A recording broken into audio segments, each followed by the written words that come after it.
Hello, I'm Fowl Gaming, otherwise known as Charlie, and welcome to this very special Achroma card game video. Firstly, Happy New Year to everybody. I appreciate I haven't done many videos over the festive period, but you can now expect one video per week as usual. And starting with today's video, it's a video that I was not expecting to record because, to my surprise, the Achroma creators have suddenly dropped a massive sneak peek in the Achroma Discord, and I'm going to be sharing it with you today. It is all around the Achroma card update preview. So Achroma is an evolving card game, and they have definitely evolved it by doing a massive patch notes, changing quite a few of the keywords and rules around making the play more balanced. So in today's video, we're going to be covering exactly what changes are coming and explain them nice and clearly with some examples so you can get the wording and clarification that you need to be able to best adapt your play for when the update goes live very soon. Before we get started, as always, if you enjoy the video, give it a thumbs up. If you have anything to say, leave it in the comments. And if you haven't already, please consider subscribing. We've just hit the 400 mark, which is fantastic. Thank you. We are trying to get to 1,000 subscribers, so anything you can do to help would be brilliant. And if you want to get 10% off your Achroma order today, then make sure you click on the link after watching the video and you can get 10% off anything on the website. Very exciting times. Let's go ahead and read the notes and we'll explain it as we go. So here we are. If you want to read these patch notes for yourself, the link will be in the description, but essentially it's on the Achroma.cards website under their news section.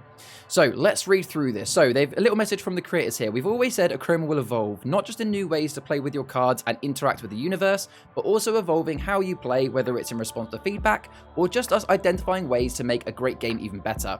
We've made tweaks in the past, but this will be the biggest change we've made so far. We hope it improves gameplay and make Achroma even easier to learn and adds further tactical flexibility, so here is what to expect. So, firstly, goodbye attack and deploy steps, hello main step. So the biggest change to Achroma rules will be the merging of the attack and deploy steps into a new main step. And this main step functions exactly as you'd expect it to. So you can still deploy up to 3 cards during your turn. Characters, locations, and objects of power still must be deployed in your main step. Actions, just like before, can be played at any point during your turn, not just the main step, but still count towards your 3 cards. So that, in terms of when you play cards, hasn't really changed. During your main step, each character on your canvas, and it's very clear here that didn't enter your canvas this turn, may make 1 attack against a character on another canvas. And you must conclude each attack before moving on to the next or deploying another card. So, essentially, it's like you can do the attack and deploy step at the same time, but to stop people from playing characters and then attacking them straight away, the rule is that you can't attack with a character that entered your turn on this canvas.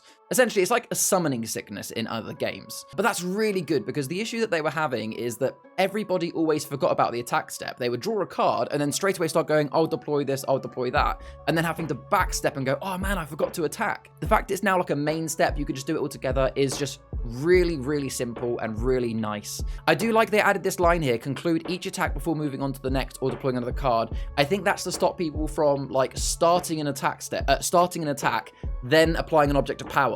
So for example, what you couldn't do is say, I'm going to be attacking with my rock against your Draco hatchling, and then your opponent says, haha, I'm going to use my Glacius Draco to defend against your rock. And then like mid-attack you go, well, okay, I'm going to put an object of power on that rock. So you can't do that. You know, you must conclude each attack before moving on to the next or deploying another card. So if you're choosing to do an attack, you have to resolve that attack before you can then play more cards, which makes sense. Otherwise, that would be a bit too complicated. I like the fact that the attack step is always quite simple of, hey, you just do the attack, nothing interrupts it. So in summary, there is no attack and deploy, there is only main step. Cards are deployed in the main step. Characters can attack in the main step. Characters can't attack on the same turn they enter the canvas, but you can attach an object of power to a character you deployed last turn, then attack with them straight away. For example, you could start your turn with an Impious Drake on your board. And let's say on the other side of the canvas, they have a Darnacusk. So what you could do is you could start your turn by, let's say, drawing a card. Then in your main step, you could spend 5 shards to play Achroma Palladium so that your Impious Drake now has protection. You could then attach, let's say, a Achroma Claw to your Impious Drake. Then you can go ahead and make your attack with the Impious Drake and Achroma Claw versus the Darnacusk, which in that attack, the Darnacusk is going to die because of the poison. However, the Object of Power will die from the attack back from Darnacusk, but the Impious Drake, who's now protected thanks to the Achroma will not die. And technically, you've only played 2 cards, so once that attack is done, you could finish by, let's say, playing a Malum Drake. So it's going to open up so many possibilities for combos that we didn't have in the past. So as it says here, the mechanics of deploying and attacking remain unaltered. We're hoping these changes will lead to attacks not being forgotten and make the turn order easier to understand and give a bit of a buff to objects of power and also some more strategic depth. Because yeah, the big talking point there is that objects of power are now much, much stronger because you can attach them to characters that you have already got on the board. So you could start by playing a relatively weak character. Your opponent then might play in return a even bigger character thinking, yeah, next turn I can kill that. But then on your turn, you then, yeah, put that poisonous object of power or a big object of power and attack. It's going to really make the character deployment tactics really interesting. So next then, more objects of power. So we've already seen a buff for objects of power as a result of the new main step. So here comes the next big thing. Your objects of power can now be deployed on any canvas. So this might only help with politics in multiplayer games of Achroma. For example, I'll give you this lovely Prism Stone if you could erase that nasty Tenebris for me. This little rule change will really hit home later in this year when we introduce new formats that put your team in cooperative scenarios. There are also new objects of power on their way with abilities where it may be better to play an object of power on another person's canvas. So there is a lot to break down there. They have been very, very careful with how they're drip feeding us this information. I love it. So the big buff there is that, yes, you can now deploy an object on any canvas. So yeah, as they kind of say there, the only real benefit for that right now is in a 6-player game, there is regularly situations where there might be, even though only one person can win, if there's one person that's getting really close to 30, let's say they've got a Detective Cronus on their canvas with a few Magus Elites, maybe in my hand I've got a Achroma Claw, but I've got no other way of getting rid of that Cronus. But let's say an opponent who's going after me, but before the person with Cronus, let's say they have a little Draco Hatchling, I could turn around and say, hey, look, I appreciate we're opponents, but we're both going to lose if we don't get rid of this Cronus. I will give you the Achroma Claw onto your hatchling if you promise on your turn to attack that Cronus. So yeah, it will really be interesting for some of the politics. But they've given us 2 little teasers there. Firstly, when we introduce new formats that put you in team or cooperative scenarios. So we know that the team are definitely going to be releasing new game modes. We've already seen Achroma Heroes be released but a few months ago. So this is the first time we've had a confirmation from them, let alone in writing, that they are looking into new formats that is going to be team-based, which is actually really interesting because in our last live stream, we had a look at testing this ourselves. So that's really good to hear that they are going to be bringing that out in the future. Secondly, they state there are new objects of power on their way that may have abilities to better play objects of power on the canvas. So at the time of recording this video, we know that there are going to be 8 new objects of power coming out in February, around February. We don't have an exact date, which is the Realm Relics. So I'm not sure if they're referring to the Realm Relics or whether they're referring to objects of power in future sets. But what this sounds like is they're going to have objects of power that potentially have a debuff. You know, there might be objects of power that have an ability, which is the character that this object is attached to has 2 less strength, or the character that this object is attached to does not gain or drain or steal in the result. So you could have objects of power that you are giving to your opponents to actually hinder and kind of, you know, cut them off sort of thing. And that's really interesting. That's going to be fantastic to see when they come out. It keeps us interested. So the next thing we've got here is around copying. So this is the one rule change that most of the Achroma community, we knew this was coming. For where this came from is currently, there are 2 cards in the Achroma universe that can copy. There is Double Trouble from the Fall of Flutterby realm, which allows you to copy a character, and there is Mirror's Sanctum that allows you to copy a location, and that's from Siege of Rico Temple. Now, what was really powerful about these is, let's take, for example, the legendary Copper Joss, who is very strong in herself. She's a +3, she can't be attacked, and she's a splat 3. So she's essentially a +6. And she can't be attacked, so the only way to remove her is a control card. Now, if you did a Double Trouble on Copper Joss, you could theoretically, in one turn, spend only 7 shards, but be gaining 12 shards back, and now you've got 2 cards that are very hard to get rid of.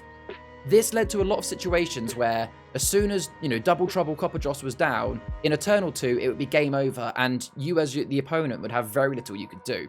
And that's only one of many scenarios that came out from the situation. So the change they've done is really, really simple. So when copying a card, everything about the target card is copied over apart from the shards in the hex. So for example, Double Trouble still has 3 shards, even if it's copied Copper Joss. That has always been the same. The shards remain as they were in the card with the ability to copy. This means Mirror Sanctum will always have a single Scion shard. Yeah, like we just said. However, if the card being copied has the heroic property, so it's an heroic character or heroic location, that's copied too, and we know you can't have more than one copy of the same heroic card on your canvas. So essentially, you can no longer copy a heroic card on your canvas. Just to be very clear though, if I didn't already have a Copper Joss on my canvas, but somebody else had a Copper Joss on their canvas, you could play Double Trouble to copy Copper Joss onto your canvas. But in that same situation, if I then was lucky enough to have a Copper Joss in my hand, I then couldn't play that Copper Joss because I've already got one on my canvas. It just means that you can't have 2 of the same heroic card on your canvas, including copies. Very good change. The only thing that doesn't account for is, again, people in the community will know, is another very strong combo is Mirror Sanctum and Vast Volataris. For some reason, Vast Volataris just isn't a heroic card. Maybe that'll change in the future, but for now, that combo is still going to be broken. So moving on to the next update. So the bubble. Now, I'm going to read this word for word because this is not necessarily confusing, but I'll just read it word for word so I don't make it confusing. The bubble is not a new rule as such, but more of a concept that allows for better communication and visualization. Currently in Achroma, there are abilities that affect different cards and last different amounts of time. These abilities can be visualized by having an area of effect or a bubble. A bubble has an effect, a size, a duration, and sometimes a source. So essentially, it's a word that they want people to start using to describe situations so that it kind of has a common familiarity, even though abilities are different. So it's got a few examples here. Delilah's Concoction, which is to give a character protection from Achroma until the beginning of your next turn. So this can be thought of as choosing a character and placing a bubble around them. That bubble gives protection and lasts until the beginning of your next turn and gives anything inside the bubble protection from Achroma. So you could turn around and say, oh yeah, no, my character has a bubble, so you can't, a bubble of protection. Example 2, Materno. All characters on your canvas with a shard value of 2 or less get protection. In this case, the bubble covers every character on your canvas with a shard value of 2.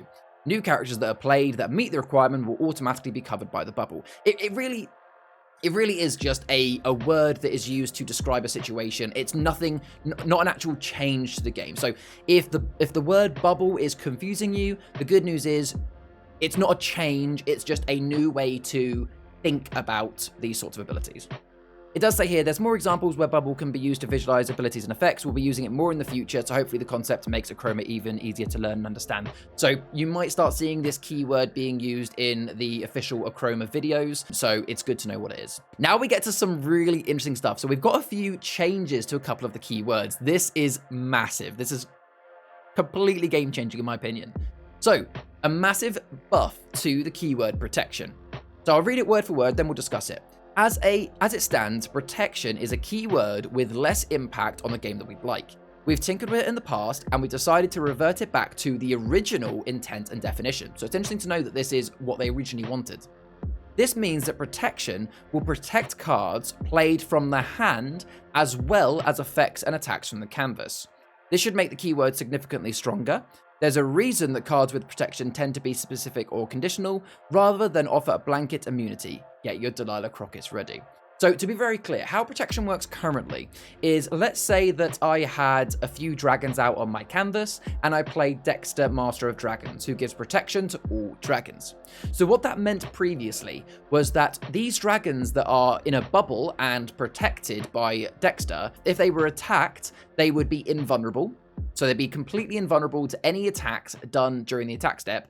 However, if your opponent was to play a card like Samir Smash, which is a card which erases all cards on your opponent's canvas with its 4 shards or less, that would have still erased them. So a way to beat protection in the past was to play a card from your hand that had some form of action to erase something. So how it's changing is simply that you now can't do that.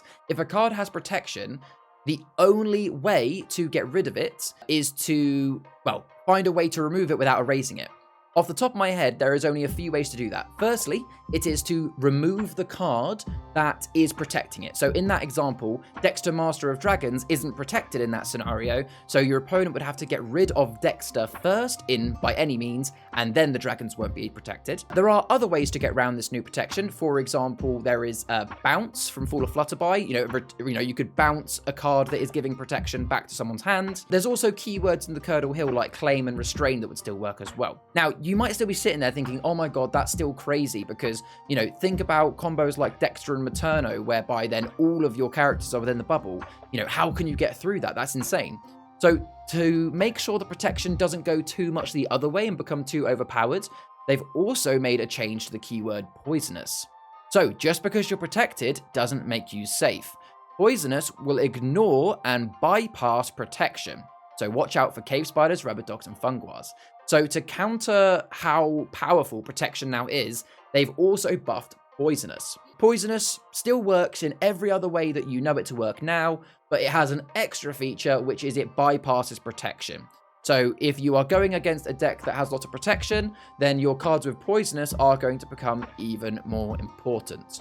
And I don't even want to start thinking about some of the disgusting combos where people make a card that's poisonous and protected, as that could be quite lethal as well.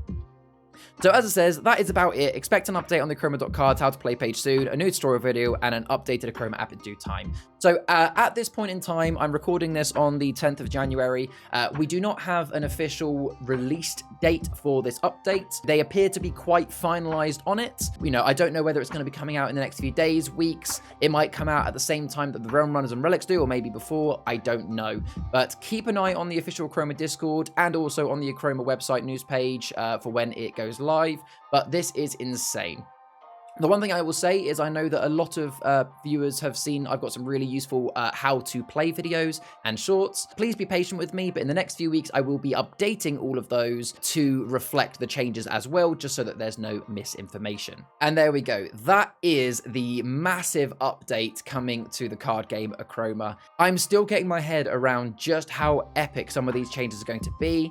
It's going to completely change some of the decks that people build and some of the strategies we play. If you have any ideas of good decks that you want to build or any really good strategies you can think of, then chuck them in the comments. I would love to hear them. But otherwise, thank you very much for watching. Don't forget you can get 10% off your order at Achroma Day by clicking the link down below. And if you enjoyed this video, leave a like. I will be doing any more further videos if they release any other updates like this. I've been Fowl Gaming. I hope you have a great rest of your week. See you in the next one.